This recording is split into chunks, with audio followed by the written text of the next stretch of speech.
Welcome back to Custer Wolfe Building a Watch Company. I'm RT. And I'm Tyler. And today we're talking all kinds of things, not just Lume watches, crypto, American watchmaking, banks are failing. Gosh, we hit it all today. But most importantly, we talked about the next several weeks of all of our new products coming in hot. So don't miss that. That's about halfway through. Hope you enjoy.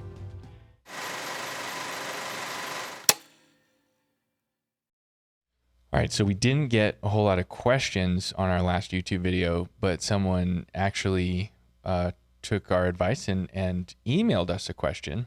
And the question was, when are you making more Lume watches or watches with luminous material on the dials? They missed that first one we made and they want to buy one. And so great question, great timing. By the time this video comes out, you'll see these 4 watches released. These are coming out next week. So when this video is released, these will be out for about a week. Hopefully they're all sold by then, but if they're still available, we got 4 watches that Kent hand painted the Lume on, just like we did before. And they're all different. I mean, this one is really cool. It's more similar to the one he did before. But yeah, I think that one's my favorite. Yeah, I know he spent a crazy amount of time on that one. That one's really cool. I mean, it's insane. It's like just the amount of detail in that dial already and then adding the Lume to it. It's so cool. So anyway, answer to the question is right now, here they are. We got 4 more coming at you.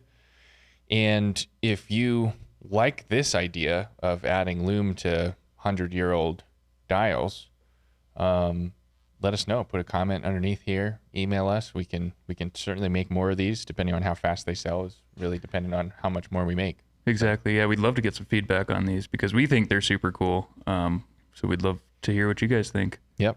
If you hate the idea, also comment. That's good. It's good feedback. We got to know. And if you would do it differently, that's a great conversation that we can have with Kent. But I think putting the Lume on the very end of the hands and just around the dials, it doesn't alter the dial in any way. It's obviously more so than like literally painting on it. We're not like etching it in or right. And the great thing crazy about this Lume is it's not radioactive. And this Lume is not killing people slowly. Yep. So that's a pro. And if you don't know what we're talking about, that's Google Radium Girls, and the story of that from the old pocket watch companies in like the 1930s and 40s. That is, it's a sad story, but it's also where OSHA came from. Yep. So workers' rights. They didn't have any back then. Yep. And that sucks. But this is non-harmful luminous material. Anyway, that's our answer to the question. Let's dive into the episode. This is episode 3 of season 3. So episode 1, we basically put our business plan on the table for the next 6 months and said, here you go. Thank you for the positive feedback we got around that. Questions are good anytime. And you said for the next couple weeks, which we sit down and do this every 2 weeks, that you were going to focus on Victory Watch and version 3 of our 12 size artisan series. So how's it going? It's good. Yeah. I mean, it's not, like I said in the last combined episode that we did, this part of the prototyping process isn't sexy. It's just kind of getting it to pass pressure, crossing all your T's, dotting all your I's. With the V3, we have to make different inserts for different movements. So we're kind of going through that process. We've got the first sellable, is kind of what we call them, sellable Victory watch that was just assembled this morning. Yep. So that's exciting. We had a little snafu with the crowns. We had to remake those both for the Victory and for the 12 size V3 to get them through pressure. So, sometimes things go a little slower and you have to remake some parts, but luckily we didn't make a ton the first run, so we didn't waste much time. But as of now, everything's going together really smoothly. I'm really happy with how everything fits together. I mean, the winding feels amazing. The crown is super smooth. It's, going really good. Kind of expected amount of issues. So the normal research and development process. Yep. Yeah, I was just chatting with Derek in the hallway out here, and he was like, well, I just finished the first sellable Victory watch. And I was like, how'd it go? And he was just like, it was easy. And Yep. I was like, it's funny how it's taken us a few years to get to the point where we can develop and make a product and have it not ruin your life. Making watches is really hard. Yeah. Making watches is really hard. To hear that from the person actually building the watch is, I don't know, validating, right? Yeah. I mean, it's the worst thing when they come up and they're like, hey, this isn't working, or did you see this? That always gives you kind of a sinking feeling in your stomach. But put the crown on. You know, this crown that you spent the last 2 weeks trying to figure out how to make is it's a little wobbly. And it also helps, the Victory is all made on the DMU, the new DMG Mori 5 axis that we got. So as expected, everything's pretty much spot on. And pretty awesome. Buy a better machine and get better parts. Use the right tool for the job, and that's it. It's awesome. And what's your focus on, if that was the kind of the big thing that you're focused on for Victory Watch, and that's done now, what are you diving into on V3? What's left to figure out there? We're still waiting on the first finished new stem to get that watch fully together. Yep. But basically we made 5 cases, and we're just waiting for that stem to come off the machine, which should actually be this afternoon. And then we will start building out all the different inserts. So building out the V3 for each different model of 12 size pocket watch. We started with the Illinois Autocrat because that's the watch I wanted for my wrist. Because it's really cool. Yeah. It's definitely our favorite pocket watch. I think they made 350,000 of the Autocrat. Yeah. In the mid 20s. So we get that question a lot of like, how many of these are there? Like, is it going to be hard to find them in the future? And I answered that question in one of our recent emails, specifically about the military edition. Those movements are getting harder to find because they only made about 100,000. And so, I mean, this year we're only going to make 40 instead of the 50 plus we used to make. So hopefully we keep finding autocrats because those things are awesome. Like they're just and they seem to be good for servicing. We find movements here and there that for just a variety of different reasons, we find that they have issues once they're on customers' wrists, and it seems to be kind of consistent issues with different models. So there's certain models we kind of stay away from, and as we get further and further into this business, we get better at making our jobs easier, picking our battles that are more likely to succeed. Yep. And the Autocrat, that's been kind of a staple for us. The Autocrat and the 405 Illinois movements, they work good. They're good for servicing. We could find them. They're really cool to look at. The dials are spectacular. I mean, a couple of these are probably similar. Yeah, I agree. It's awesome. And that all makes sense. I mean, that's and just for reference, the Lume'd watches, when this video comes out, will already have been released. We got a stellar few weeks ahead of us. Next week, these come out. The week after that, when this video comes out, Victory Watch will officially be released. So if you're watching this the day it comes out on Tuesday, this Friday, just a few days from now, you'll be able to purchase one of the first Victory watches.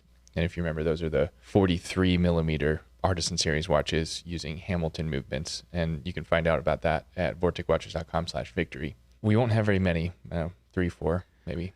It should be 5 or 6. Nice. I was trying to underpromise and overdeliver there, but yeah. Well, hopefully we have 5 or 6. I have confidence. Okay. Things are going well. We're going to have 5 or 6. I like it. And the only way to order that watch is to be on the wait list for it. So it's vorticwatches.com/victory. Down at the bottom of the page, there's an advertisement for the Victory watch, and there's an email list that's just for that. So when we have one available, or 5 or 6 available, those people on that list will get first dibs. Yep. So check that out. And then if you're watching this the week it comes out, over the next couple weeks, we'll roll out a few of those version 3 watches that Tyler's working on now. And hopefully that first batch of 5 we'll be able to release a week or 2 after we release the Victory watches. Yeah, we're thinking we'll spend a week promoting the luminous dials, spend 2 weeks promoting the Victory watch, and then come out with version 3 after that. So it's gonna be a big next few weeks for sure. And that's all separate from watch of the day. Like none of that is watch of the day. So we still have five watches every week. Yeah, and all that stuff has been in the works for a while, so it's cool to see kind of a lot of stuff come together at once. Yep. You know, a lot of people put a lot of effort into both the Victory and the V3 12 size. So yeah, a lot of stuff going on. My last couple of weeks have been mostly content focused and this kind of strategy of like, when are we doing what thing? And I put out, apparently we're losing banks. America's dropping banks, which is alarming, especially one of them being Silicon Valley Bank, which we had no accounts at, but Kyle does work on Etsy, and Etsy banks or used to bank at Silicon Valley Bank. So that was the first person I knew that like was directly impacted because they're not paying people out, right? Yeah, I mean the money wasn't there or wasn't accessible. But I put out a reel on Instagram, basically just trying to answer the question that we've gotten a lot recently, like a lot more than normal. And it's, are watches, our Vortic watches, a good investment? I did the research and there's tons of news articles about, Rolex and Patek and AP, those huge Swiss brands. They've appreciated year over year an average of 20% for the last 4 years, beating the S&P 500 in the last 4 years. So on paper, technically, a high-end luxury wristwatch is a good investment. It's better than the stock market right now, which is fascinating. And we sat down and we did the math for Vortic, and in 2018, you could have bought a Vortic watch for an average of $1,800. In 2022, our average purchase price was $4,000. Do that math, we're up 23% year over year. So like I said in the video I sent to customers, it's certainly not apples to apples. Like, we are in no way comparing ourselves to Rolex. Nope. But it is interesting. And again, on paper, numbers don't lie. These watches, especially ones like these with Lume, where these are 4 of only 5 we've ever done with Lume on the dial. Yeah, it's a good investment. They're appreciating for sure. It's just math. Yeah, I mean, I think something that makes the difference with luxury watches appreciating is just the fact that they are made to last forever. Yep. They're something you can pass down. It's not going to go bad as long as you don't throw it in the river after spiking it on the ground. That was so specific. What river are we throwing watches in? I want to go dive in that river. The mighty Pooter. The Pooter River. There's some Vortic watches floating away. So as long as you don't spike your watch and throw it in the river.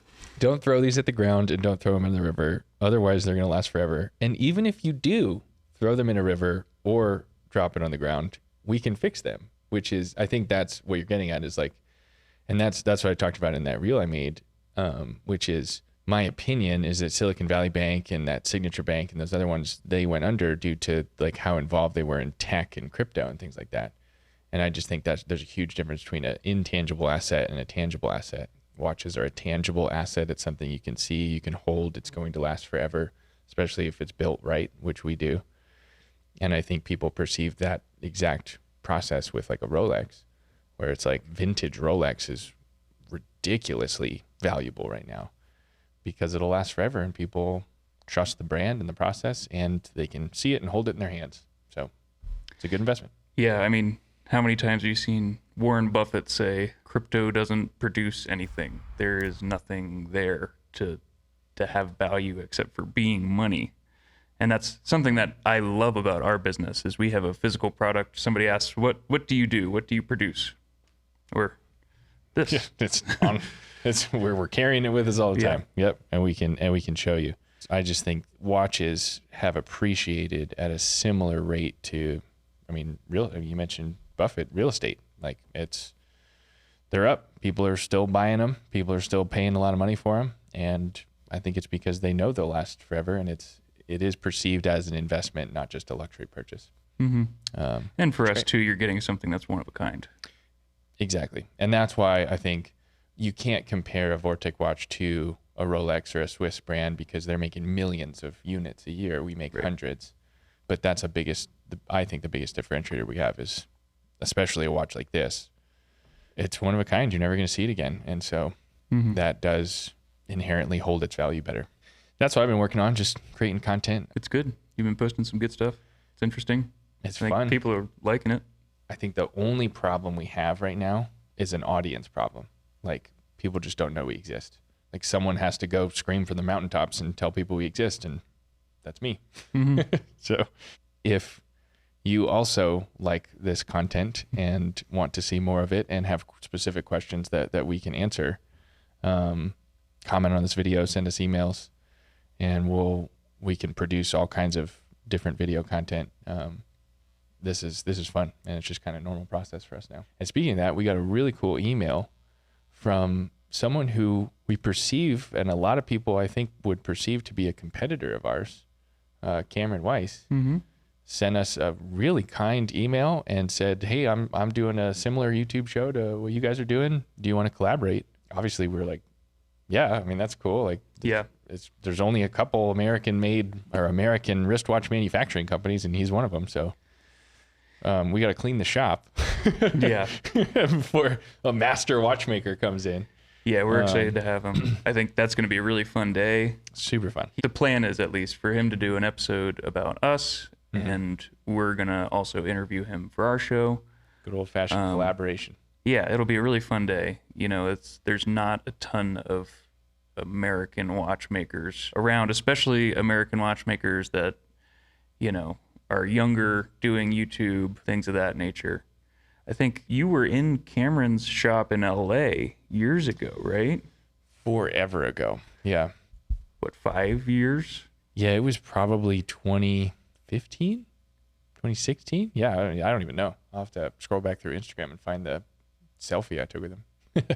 Yes. I mean, it was early for all of us. Matt Farah and I were talking about him, and then we were talking about Matt last night with Joe Rogan and all that kind of stuff. Yeah, it's cool. And he's in Nashville now, which I'd love to go see. Hopefully after he comes here, he'll invite us to see his shop. Yeah, I mean, he makes movements. Yeah, with his CNC machines. So, and his lathes, the Swiss lathes he has, are awesome. Like, I just want to stand there and watch. Super cool. Yeah, we're big fans, so it'll be exciting to have him here. So we gotta figure out how to get a third mic on this table, but we'll solve that. Confident we can figure it out. Yep. Yeah, that's what we got going on. Lots of other stuff coming. We're gonna keep doing this every 2 weeks. Sit down and document what it's like to build a watch company. That's the point. Got our logo up here now. Super cool. It's pretty sweet. This is real. This is not an animation. Look at this. Wow. It is intangible, but it's cool. So yeah, ask us questions, because we love to answer a question before we dive in every time we do one of these. And then every other week we're bringing you, solo episodes or going deep on a certain topic. So let us know what you want to see. Let us know what you want to see more of. Make sure you follow us here, subscribe here on YouTube, and then head over to vorticwatches.com and sign up for our email newsletter so we can send you updates. Just let us know what else you want to see, and we'll make more content. But thanks for joining us on Custer and Wolfe Building a Watch Company. We'll see you next time.